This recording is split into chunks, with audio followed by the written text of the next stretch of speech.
So next, let's look at giving your clients and your closing parties that are involved in a transaction client access. And that's through a 24/7 client access portal. With this, you can keep your clients posted on all the transactions that they are involved in. So if you have a client that's involved in more than one transaction currently, or if they've had past transactions with you, they can easily log in and download documents. They can see tasks, notes, action plans, anything that you allow them to see. I'm going to show you how to set up a login portal for that client. It's very easy to do. One way is here from the transaction manager. Go ahead and open up a transaction. What you're going to do first is you're going to add what we call a closing party. So I'm going to click here to add a closing party.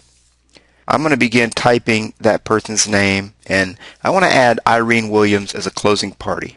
Now she happens to be the buyer agent on this transaction. And then I'm going to select to email login information to the contact. So what the system is going to do if Irene Williams does not already have a username and password, it's going to set up the username or the login and password for Irene Williams. All you've got to do here is click Save, and it will create that for you. Let me show you another way to create the login portal for your client. Again, if you're creating a CPI, you can do it at that stage. It's that easy. Or you can do it on the person's contact record. Let's go back to David Smith. Now, in David Smith's contact record, I'm going to hit Edit this contact. And what I'm going to do then is go all the way down to Login Information.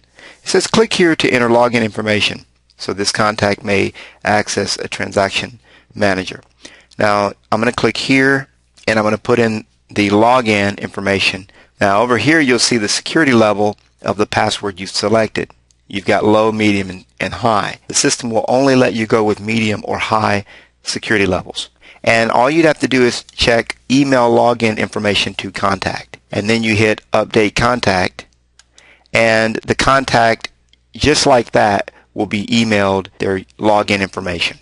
Now, let me show you how the person, once they receive the email with the link to login, let me show you the screen that they're going to go to log into their account. Okay, so here I am at the transaction status login. That's MoreSolds.com/transactions. I highly recommend that you look through the user guide for more information on this as well. So first I'm going to put in the login information. And in this case, with this client, I've chosen to use their email address as their login. Again, you can use any combination of letters and numbers as long as you have a medium security, and the system will show you that. And I'm going to key in the password. Now, this is what your client would be doing. Get 24/7 information and preview the details of your transaction. This could either be your client, it could be an attorney that's involved. Any closing party involved in a transaction can have login credentials. That way, buyer agents aren't calling you for status updates, title companies, etc. You can give anyone you wish access to the transaction. We talked about before the rights that they have. You can make any of the notes, documents, any of the action plans or calendar items, any to-dos, tasks, all of those, you can assign rights to who sees what. So now David is logged in to the back end of his transaction. You can see here it's got the transaction name. Your contact information is going to go right up here at the top. Maybe you've done many transactions with one person. You can keep them all under one transaction login, and they can log in and see their history of transactions with you. They can also download any documents that are there. So what I've trained my clients on is when I do a listing presentation, I just tell them, hey, you're going to get now I use a login, a special portal that you'll be able to log in and see all the happenings with your transaction.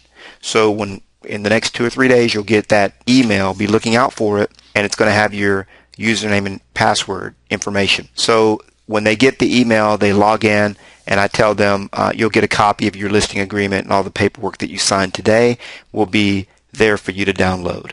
So it's really cool. A lot of people love this feature, the fact that you can store your documents here forever. There they are, and you can go back 2, 3, 4, 5 years and have all of your documents stored in the transaction. And by the way, they can go back and do the same thing. So if they ever need anything from you, they call you up, hey, Nolly, I need this and that. Oh, great, David, I'm glad you called. Let me send you a link to the transaction, the a login. Remember the login portal? Oh yeah, I remember that. Well, you can still log into it, and you can download and look at anything that's there. Your tasks and to-dos will also be there, and that's great because they can see what you're working on, what you have already completed on their behalf, so they can't say, hey, Nolly's not working on my transaction. Well, guess what? Nolly is working on it, and here are the things that Nolly has already completed for you, and here are the things that are still upcoming that need to be done. So it's a great way to train your clients as well. And any closing party, as I mentioned before, could have access to this: notes, documents, tasks, etc. And that is the client login portion of our tutorial time together.